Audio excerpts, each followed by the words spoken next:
우리나라 시간으로 목요일 새벽에 발표될 엔비디아의 1분기 실적 발표가 빅테크주들과 미국 주식시장을 비롯해서 전 세계 주식시장의 방향성을 좌우할 정도의 중요한 변수가 될 것으로 예상이 됩니다. 월가의 주요 리서치 하우스들은 엔비디아의 폭발적 실적을 기대하면서 낙관론의 무게를 싣고 있는 분위기입니다. 미국의 반도체 기업 엔비디아의 실적 발표를 앞두고 기술주 중심의 미국 나스닥 지수가 최고치를 연이어 갈아치우고 있습니다.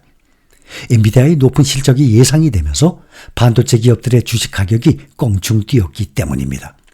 반면에 최근에 국내 투자자들에 보면 그간 주가 상승에 따른 차익 실현 등을 위해서 미국의 반도체 주식을 대거 처분한 것으로 나왔습니다.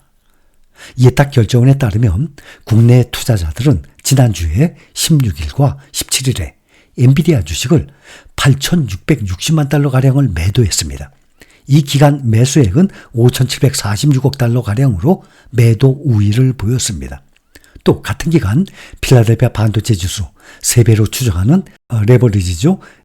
SOXL ETF의 매도액은 1억 6,540만 달러에 달했습니다. 매수액은 9,954억 달러였습니다. 국내 투자자들은 엔비디아의 실적 공개를 앞두고 기대감보다는 경계감이 더 작용한 것으로 보입니다. 올해 들어서 현재까지 지수를 따라가는 대표 ETF들 상승률을 보면 SPY, S&P 500이죠. SPY 12% 상승 중, 나스닥 100, QQQ는 13%, 필라델피아 반도체 대표 SOXX는 나스닥 100의 2배, 26% 상승 중인데 지난주에 많이 매도한 엔비디아는 97%, 3배 레버리지 SOXL은 72% 상승 중입니다. 꼭 이 종목들 뿐만이 아니라 제 생각에는 여러분들은 본인의 생각에 의해서 샀다 팔았다를 하지 않고 꾸준히 매수 후에 보유하는 전략을 취했으면 합니다. 현재 5년간의 이 수익률을 보면 나스닥 100, QQQ가 155% 상승, 그럼 5년 중에 100% 2배죠? 2.5배 상승했다는 겁니다. 우리의 투자 목표 5년에 2배 목표지만 이 나스닥 100이 5년에 지금 2.5배 상승했어요. 그런데 3배 레버리지 TQQQ는 375%로 QQQ에 딱 3배 차이가 납니다. SOXX 필라델피아 반도체 292% 상승했는데 SOXL은 558%로 2배 수익률 차이가 납니다. 5년간 80%, 90%씩 레버리지가 폭락을 했어요. 그것도 2번씩이나 말이죠. 그렇게 2번이나 폭락을 했는데도 불구하고 수익률입니다. 5년 동안 이렇게 원금을 거의 다 날릴 정도의 90%씩의 폭락이 2번씩이나 오는 경우는 흔치 않습니다. 2020년 코로나 팬데믹 때, 또 2022년 약세장 때였습니다. 2023년 작년에 TQQQ가 200%, 3배죠. SOXL은 235%, 3.35배죠. 1년간에 놀라울 정도의 상승률이었습니다.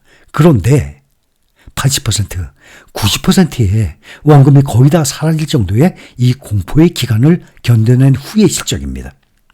그냥 걷어 얻어지는 수익이 아니라는 걸 꼭 명심해야 합니다.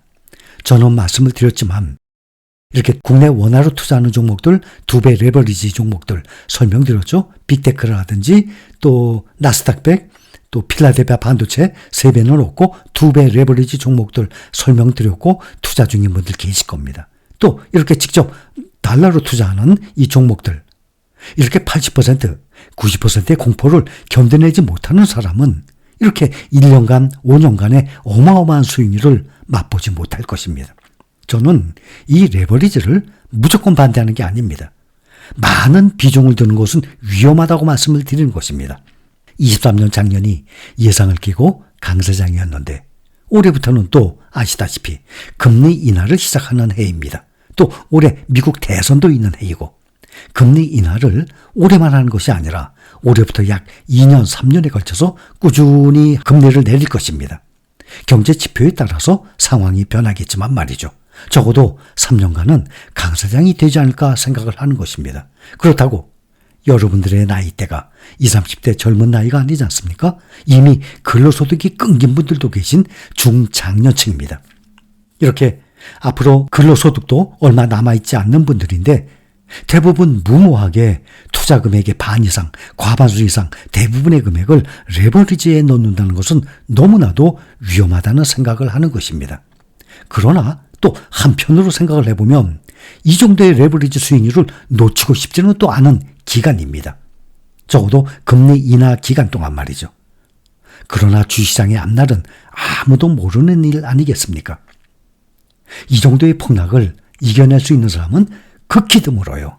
이거는 말이 그렇지 내가 레버리지 종목을 들고 있으면서 이렇게 하락하는 종목을 계속 보유한다는 것은 아주 어려워요. 또 그렇게 폭락을 하는데 이거를 위험을 무릅쓰고 매수를 한다?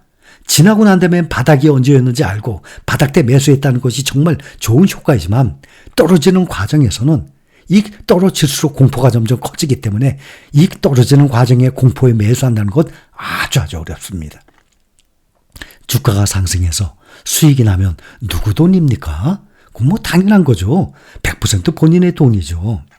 저는 여러분들이 주식 투자를 하면서 이왕이면 좀 더 높은 수익을 올리셨으면 하는 마음에 조금이라도 도움이 될 수만 있다면 하는 마음에 이렇게 말씀을 드리는 것입니다. 레버리지 투자하든 어떤 종목에 투자하든 결국에는 다 본인의 판단, 본인의 결정에 따르는 것입니다. 다시 한번 말씀을 드립니다. 레버리지가 작년과 같은 상승장에서는 3배 이상의 높은 수익률을 맛볼 수 있습니다. 또 올해 들어서도 상당히 많이 오르고 있습니다. 그러나 2022년도 재작년과 같은 하락장, 또 2020년도 코로나 팬데믹 같은 그런 분위기에서는 반토막이 아니죠. 50% 반토막이 아니라 80%, 90% 1억을 투자했는데 10% 남으면 1,000만 원 남잖아요.